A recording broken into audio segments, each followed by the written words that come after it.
who formerly enjoyed rights of commonage thereon, and the carts of those who had turbary privileges, which kept them in firing all the year round, were not erected. Gertrude, therefore, rode along with no other obstacles than the prickly furze bushes, the mats of heather, the white watercourses, and the natural steeps and declivities of the ground. Her horse was sure, if heavy-footed and slow, and though a draught animal, was easy-paced. Had it been otherwise, she was not a woman who could have ventured to ride over such a bit of country with a half-dead arm. It was therefore nearly 8 o'clock when she drew rein to breathe the mare on the last outlying high point of heathland towards Casterbridge, previous to leaving Egdon for the cultivated valleys. She halted before a pool called Rushy Pond, flanked by the ends of 2 hedges. A railing ran through the centre of the pond, dividing it in half. Over the railing she saw the low green country, over the green trees the roofs of the town, over the roofs a white flat facade denoting the entrance to the county jail. On the roof of this front specks were moving about. They seemed to be workmen erecting something. Her flesh crept. She descended slowly, and was soon amid cornfields and pastures. In another half-hour, when it was almost dusk, Gertrude reached the White Hart, the first inn of the town on that side. Little surprise was excited by her arrival. Farmers' wives rode on horseback more than they do now, though, for that matter, Mrs. Lodge was not imagined to be a wife at all. The innkeeper supposed her to be some harum-scarum young woman who had come to attend the hang fair next day. Neither her husband nor herself had ever dealt in Casterbridge market, so that she was unknown. While dismounting, she beheld a crowd of boys standing at the door of a harness-maker's shop just above the inn, looking inside it with deep interest. "What's going on there?" she asked of the ostler. "Making the rope for tomorrow." She throbbed responsively and contracted her arm. "'Tis sold by the inch afterwards," the man continued. "I could get you a bit, miss, for nothing if you'd like." She hastily repudiated any such wish, all the more from a curious creeping feeling that the condemned wretch's destiny was becoming interwoven with her own, and having engaged a room for the night, sat down to think. Up to this time she had formed but the vaguest notions about her means of attaining access to the prison. The words of the cunning man returned to her mind. He had implied that she should use her beauty, impaired though it was, as a pass-key. In her inexperience she knew little about jail functionaries. She had heard of a high sheriff and an under-sheriff, but dimly only. She knew, however, there must be a hangman, and to the hangman she determined to apply. Chapter 8. A Waterside Hermit. At this date, and for several years afterward, there was a hangman to almost every jail. Gertrude found, on inquiry, that the Casterbridge official dwelt in a lonely cottage by a deep slow river flowing under the cliff on which the prison buildings were situate, the stream being the self-same one, though she did not know it, which watered the Stickleford and Holmstoke meads lower down in its course. Having changed her dress before she had eaten or drunk, for she could not take her ease until she had ascertained some particulars, Gertrude pursued her way by a path along the waterside to the cottage indicated. Passing thus the outskirts of the jail, she discerned on the level roof over the gateway 3 rectangular lines against the sky, where the specks had been moving in her distant view. She recognized what the erection was, and quickly passed on. Another 100 yards brought her to the executioner's house, where a boy pointed out it stood close to the same stream, and was hard by a weir, the waters of which emitted a steady roar. While she stood hesitating, the door opened, and an old man came forth shading a candle with one hand. Locking the door on the outside, he turned to a flight of wooden steps fixed against the end of the cottage, and began to ascend them, this being evidently the staircase to his bedroom. Gertrude hastened forward, but by the time she reached the foot of the ladder, he was at the top. She called to him loudly enough to be heard above the roar of the weir. He looked down and said, "What do you want here?" "To speak to you a minute." The candle, such as it was, fell on her imploring, pale, upturned face, and Davies, as the hangman was called, backed down the ladder. "I was just going to bed," he said. "Early to bed and early to rise, but I don't mind stopping a minute for such a one as you. Come into the house." He reopened the door and preceded her to the room within. The implements of his daily work, which was that of a jobbing gardener, stood in a corner, and seeing probably that she looked rural, he said, If you want me to undertake county work, I can't come, for I never leave Casterbridge for the gentle nor simple, not I. My real calling is officer of justice," he added formally. Yes, that's it. Tomorrow." "Ah, I thought so. What's the matter about that? 'Tis no use to come here about the knot. Folks do come continually, but I tell 'em one knot is as merciful as another if you keep ye under the ear. Is the unfortunate man a relation, or should I say, perhaps," looking at her dress, "a person who's been in your employ?"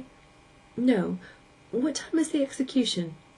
"The same as usual. 12 o'clock, or as soon after as the London mail coach gets in. We always wait for that in case of a reprieve." "Oh, a reprieve! I hope not," she said involuntarily. "Well, as a matter of business, so do I. But still, if ever a young man deserved to be let off, this one does.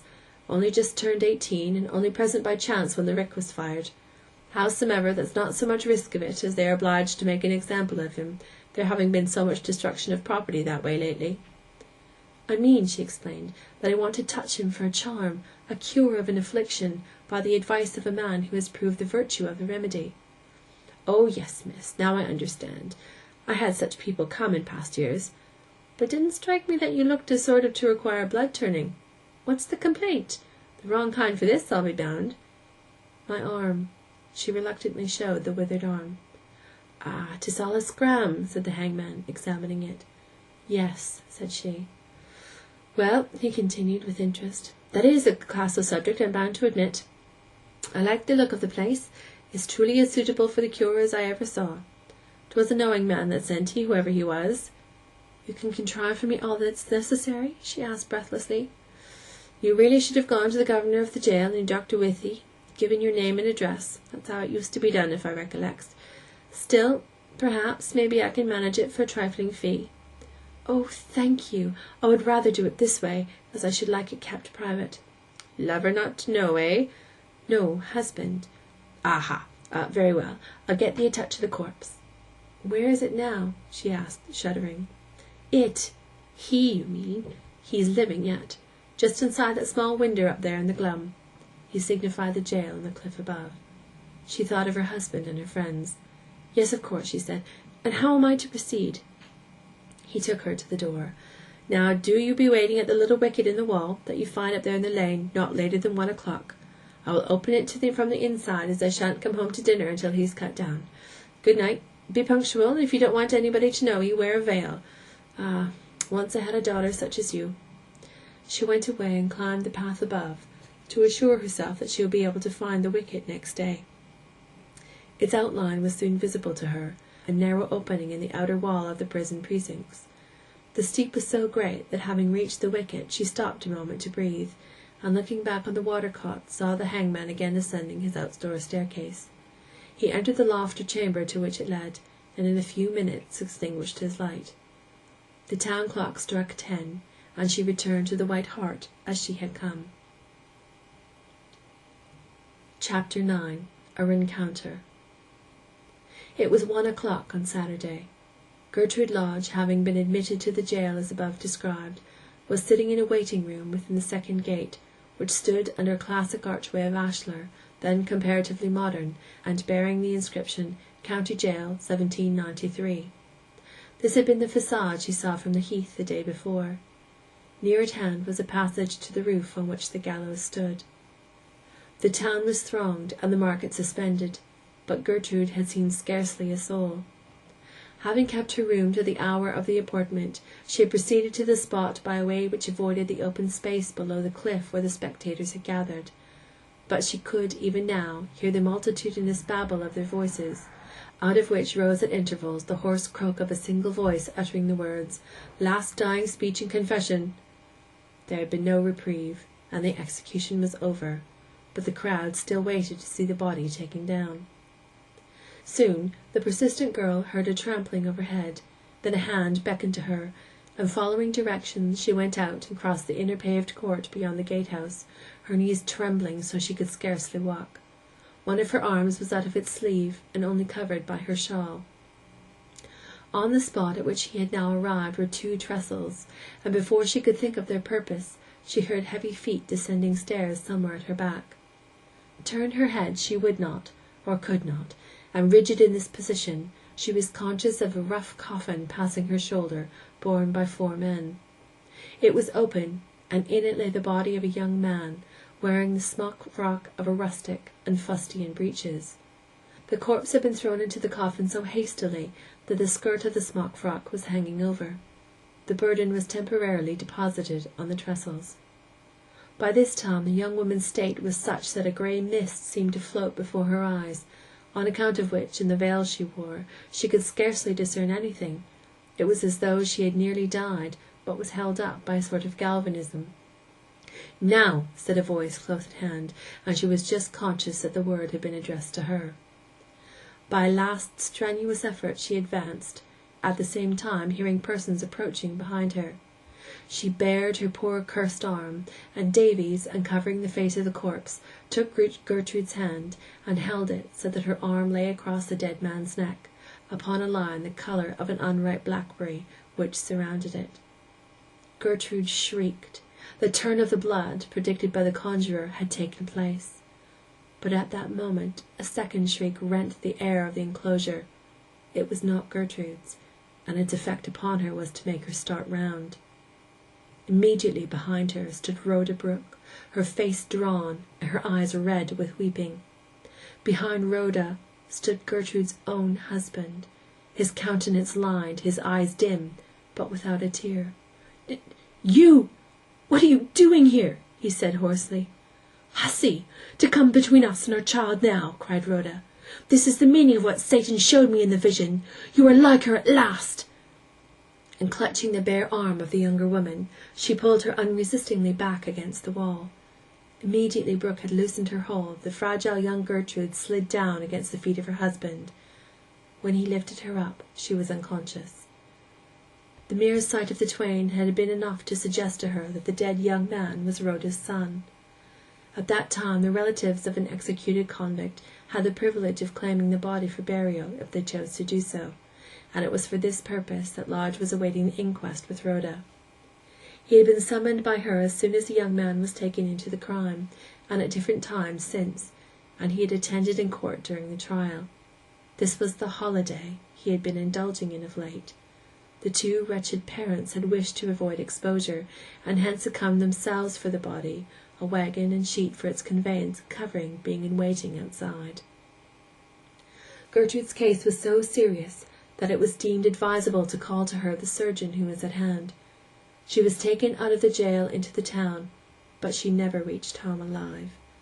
Her delicate vitality, sapped perhaps by the paralyzed arm, collapsed under the double shock that followed the severe strain, physical and mental, to which she had subjected herself during the previous 24 hours. Her blood had been turned, indeed, too far. Her death took place in the town 3 days after. Her husband was never seen in Casterbridge again. Once only in the old market-place at Anglebury, which he had so much frequented, and very seldom in public anywhere. Burdened at first with moodiness and remorse, he eventually changed for the better, and appeared as a chastened and thoughtful man. Soon after attending the funeral of his poor young wife, he took steps towards giving up the farms in Holmstoke and the adjoining parish, and having sold every head of his stock, he went away to Port Brady, at the other end of the county, living there in solitary lodgings until his death 2 years later of a painless decline. It was then found that he had bequeathed the whole of his not inconsiderable property to a reformatory for boys, subject to the payment of a small annuity to Rhoda Brooke, if she could be found to claim it. For some time she could not be found, but eventually she reappeared in her old parish, absolutely refusing, however, to have anything to do with the provision made for her. Her monotonous milking at the dairy was resumed, and followed for many long years, until her form became bent, and her once abundant dark hair white and worn away at the forehead, perhaps by long pressure against the cows. Here sometimes those who knew her experiences would stand and observe her, and wonder what sombre thoughts were beating inside that impassive wrinkled brow, to the rhythm of alternating milk streams. End of The Withered Arm by Thomas Hardy.